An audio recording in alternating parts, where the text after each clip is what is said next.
Hello, Toby. All you need now is a shawl and a mop cap, and you could be Mrs. Hudson's younger sister.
Who are you? What's your name? My name is Nigel. I'm here to open the locks. Talented, eh? Let's see. Go inside the marquee and show yourself to Charles Foley. And I'd highly advise you not to trick him. Got that? I've got it.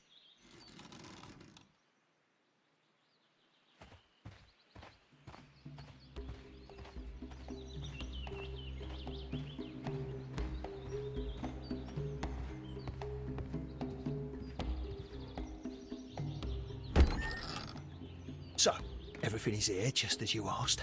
And what about the money? Some of the barrels are wet. Transportation issues, it couldn't be helped. Whatever. We'll be here after midnight to pick up the supplies. I want to be paid first. No. You'll be paid after we make the transfer, as I said. Right? I hope that no one saw you. The police are on the lookout. Of course not. I'm a professional. Glad to hear it. Be ready for tonight, then.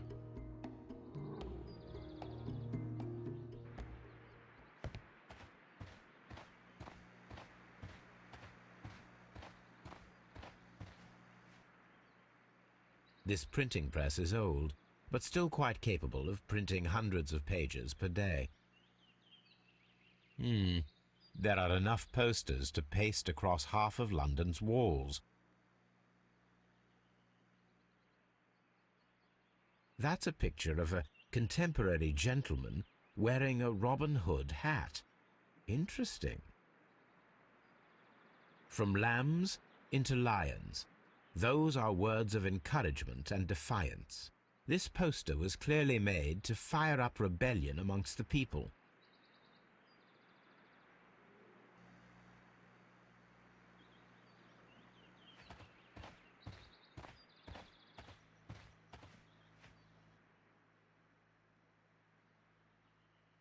The barrels are roughly clustered. It seems as though they were brought here in a hurry.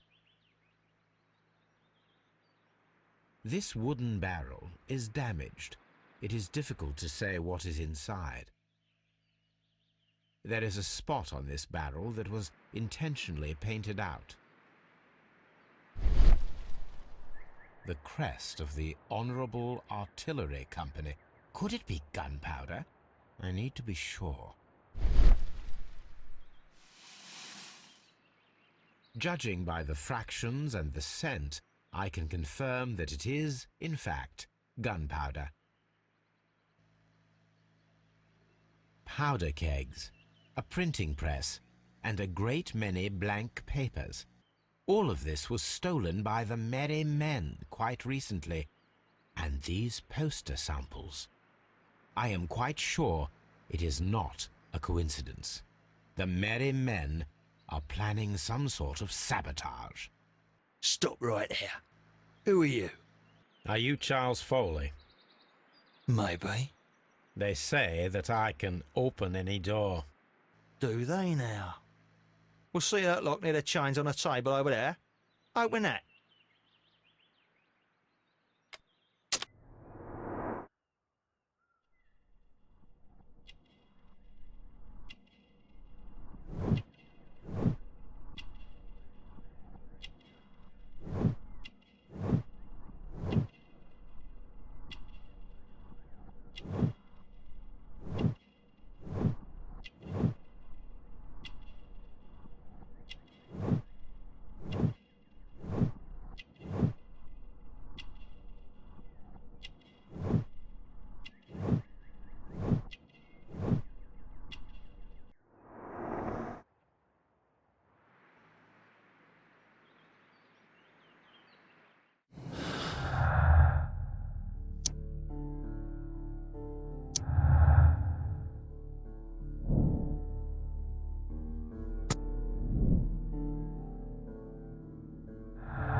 Are you still tampering with that lock?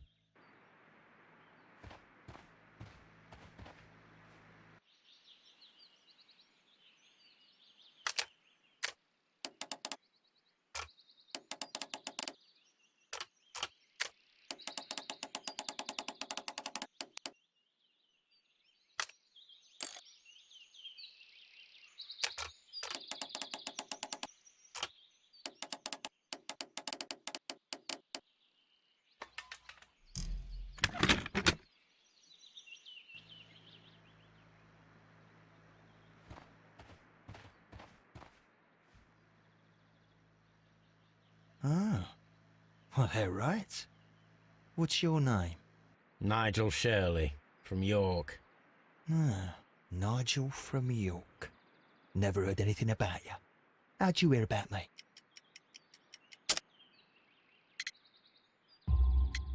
It's a long story. I met your brother, Vincent the Butcher Foley, in prison. He told me all about his betrayal and all about you. Before I was released, he told me that you might find a job for me one day and pay me some money for me craft. Well, he died. 7 days ago, in prison. I'm sorry to hear that. That's all right. The traitor has paid the blood price for it. And you'll do the job anyway, because I need a talented lockpicker. I know just where to search for his legacy. It's all about the Hellenistic treasures, isn't it? Osh, you fool. Now, listen up. You'll come with us tonight, and you better mind yourself. Us? Wait, who's coming then? Billy, Jack and me. And what will I get for that? We'll share the loot. The one you seem to know about. Right. Wait for us at the abandoned manor house on the corner of Ladbroke Grove and Kensington Park Road at midnight. Deal.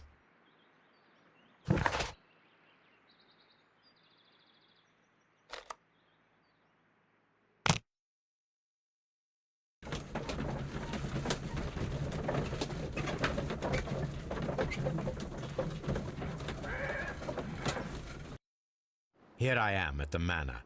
Somewhere inside it are the Hellenistic treasures. This lock is quite old. It shouldn't be much of a challenge.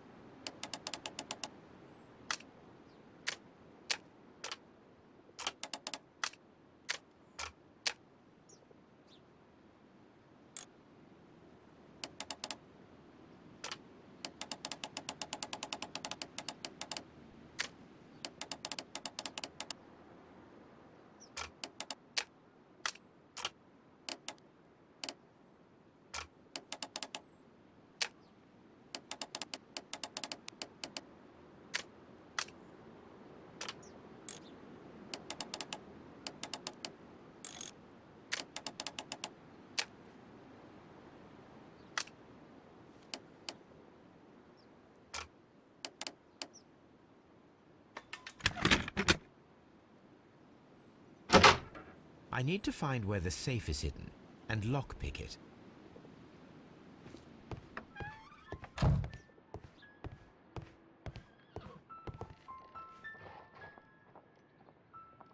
This cupboard is an absolute mess.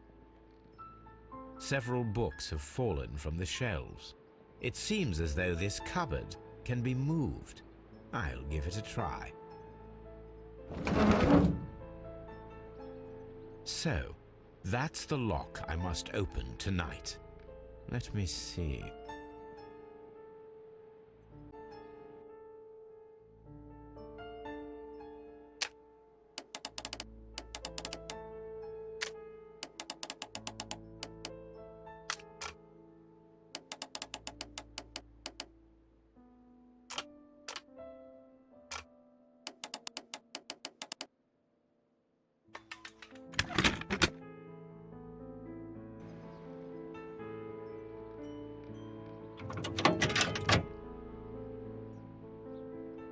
What a surprise! Another lock. And I won't be able to pick it. I recall that precious key around Foley's neck. It might prove a decent fit. I suppose they hired me to only open the first lock. Let us wait for the thieves, trap them, and find out.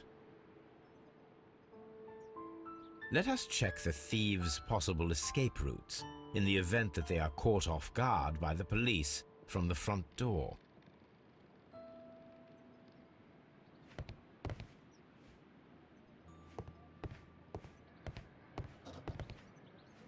This door is a perfect means of escape in an emergency.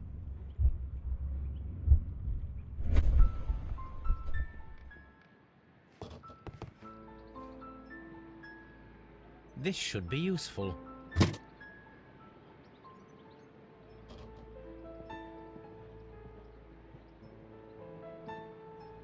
A solid rope.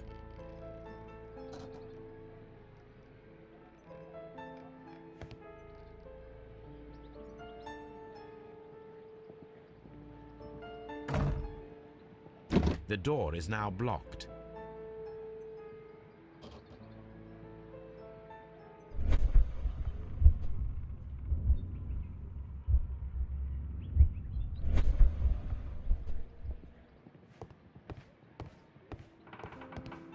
The ground floor window is a perfect way to escape the police.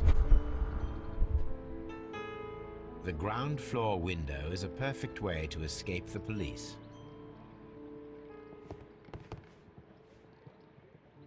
This works very well. No one will escape through this window now.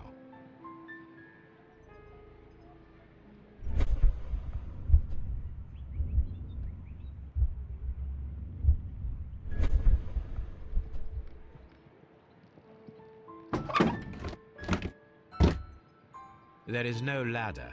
If anyone falls here, he will need assistance to get out.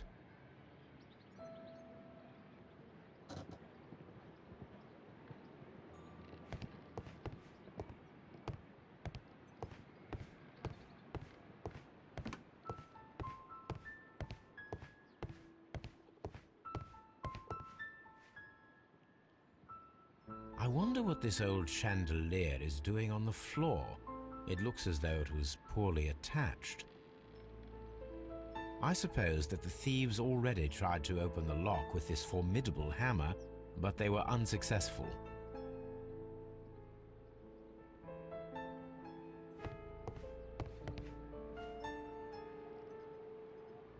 This should be useful.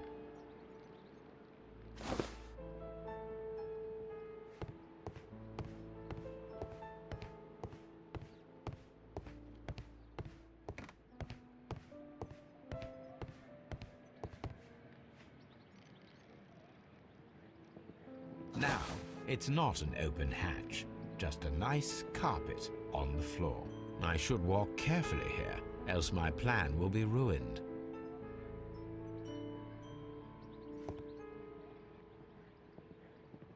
This should be useful.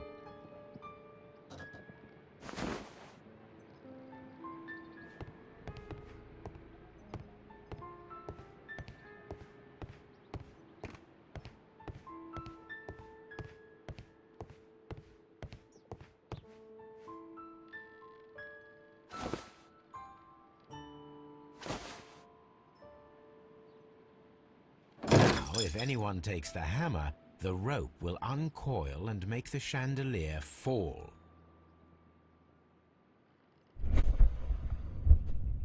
If he runs through the dining room and takes a sledgehammer to force open the door, the chandelier will knock him down. Now, if a thief runs through the kitchen, he'll pay a surprise visit to the cellar.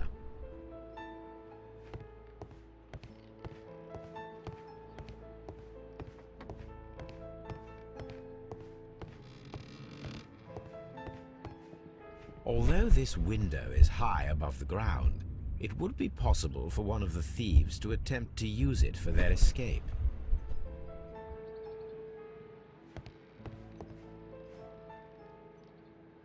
This should be useful.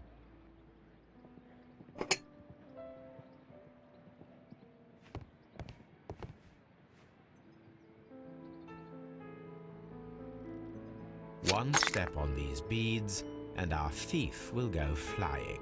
I should walk carefully here, else my plan will be ruined.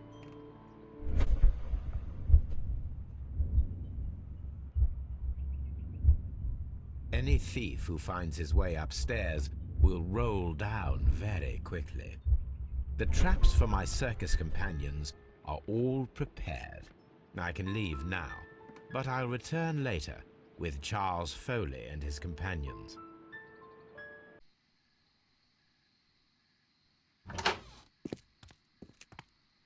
Police! Police!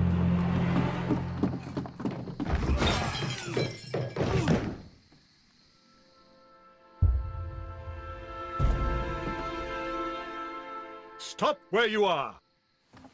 Where are they? Trapped, Watson, with your assistance. How so? You sounded just like a real bobby, my dear fellow. You startled them into the traps. I did? I assure you, Watson, it was quite an entertaining show. They will not escape the house now. You scum! And this is the pistol used for the murder in Half Moon Street. How'd you know about that? Have you closed the case yet, Sherlock? Mycroft, what are you doing here? Did you follow me? Sherlock, it may seem that I used you, but you should be pleased to know that you have served our Queen well, in this instance. So now, let us catch the big fish. But this man is not one of the merry men? No. Then why exactly are we here, Sherlock? This gentleman, Charles Foley, has been involved in a double murder, and the hunter of a set of valuable antiques, the Hellenistic treasures, which disappeared in a theft many years ago. You're no better than the coppers!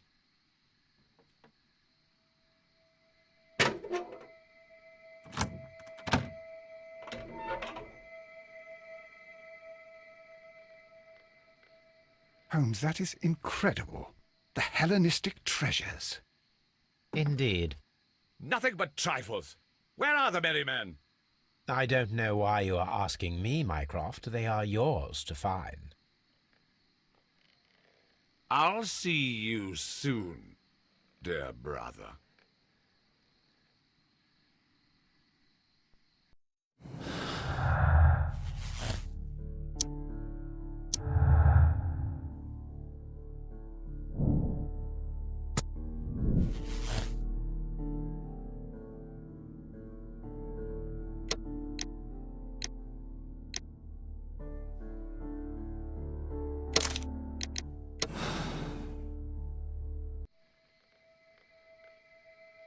Charles Foley, you committed the crime of premeditated murder and of theft.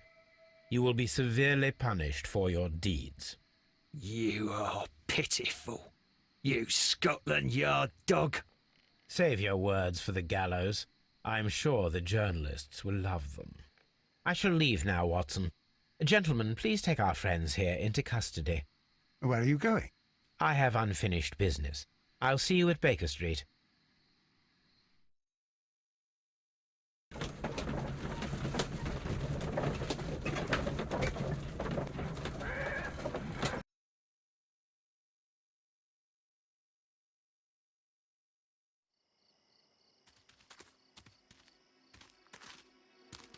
Be careful with the lamps. Don't bring them too close to the barrels.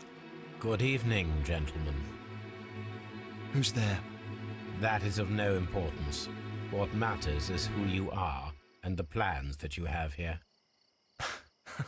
So you can stop us from carrying them out?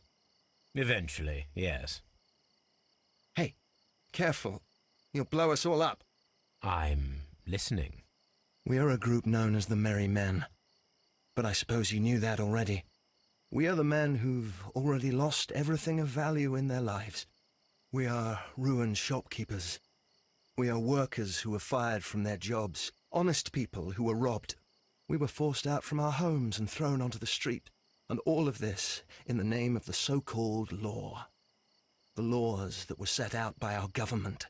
The laws that make the commoners only more vulnerable and the wealthy more protected. We are not only from the British Empire. Some of us are from the New Lands, America, Australia, and we are many. But men we are still, and we are merry for that we stopped being afraid. For those powers that be had done their best to plant the fear inside our souls, and we accepted it so easily. The fear advised us to keep our heads bowed. It prevented us from fighting. Bankers and politicians, they own our lives, our work, our bread, and they push us to compete between each other, just to see who may serve them better. But in the end, they are the few, so they are weak. They are nothing without their titles. We should not fear them. Our so-called masters should fear us instead. The time has come for our group to stand tall. Our great and many merry men. We are going to blow up the London Stock Exchange. No life shall be lost. But ownerships, debts, and property titles? They shall all be destroyed. They're only papers, after all. So many people will be freed over this night. That is a radical step to take. What result do you truly expect? Chaos.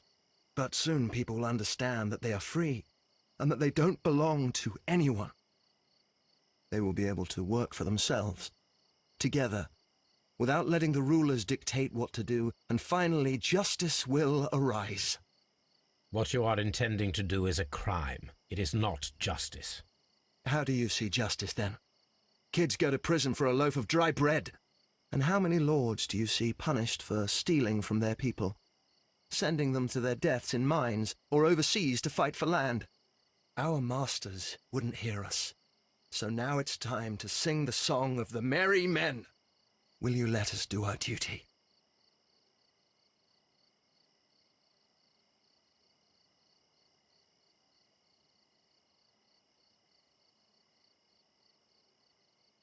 When people fight the order, they are too blind to see the consequences that throw society into chaos.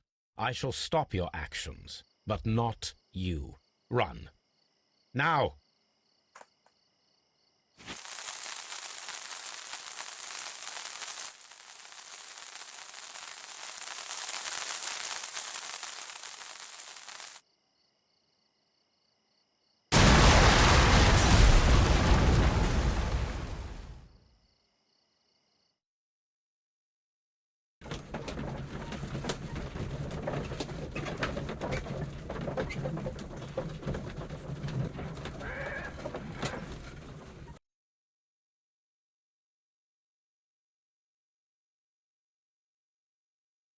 So, you're interested in Russian literature now? Quite, lately. It is an interesting book. I remember a few lines. Really? I tried reading it myself, but I had a hard time understanding it. Yes, Doctor. It's about intelligence. Sherlock, I vaguely recall one of the lines. Sometimes it takes something more than intelligence to act intelligently. There were also a few words along the lines of, pain and suffering are always inevitable for a large intelligence and a deep heart. Tell me, Doctor, does my brother show any signs of pain or suffering? Not that I know of. Because you see, Doctor, behind all of his masquerade, my brother does possess a deep heart. So deep that he does not recall where he places his love. Well, I'm sure that... His love and his duty that, in the first place, should be directed towards the Empire. For without it, we would be nothing. A country filled with uncivilized men. And the Empire needs order and discipline. It has no room for chaos. People who commit crimes, or at the very least intend them, deserve punishment, Sherlock. Without justice, there can be no civilization. But we serve the truth, not justice. Your truth, Doctor, that may prove immoral. Allowing people to terrorize London, destabilizing the whole Empire. Terrorize only the powers whom you serve, Mycroft. Not I, not Watson, not Mrs. Hudson, not Wiggins. Sherlock, the merry men are to be stopped. Not by me. You created the merry men. Stop them yourself. Only make sure that you don't create 10 more merry men by arresting the one. Good night, Dr. Watson. Anything in the post, Watson? Any clients worthy of our attention? Only a second reminder from Mrs. Hudson about our new neighbour. She urges you to remove your... Oh, I don't care about that. Holmes, the lady who will be moving in shortly has requested the use of our spare room to place all of her boxes. Wait, what? A lady?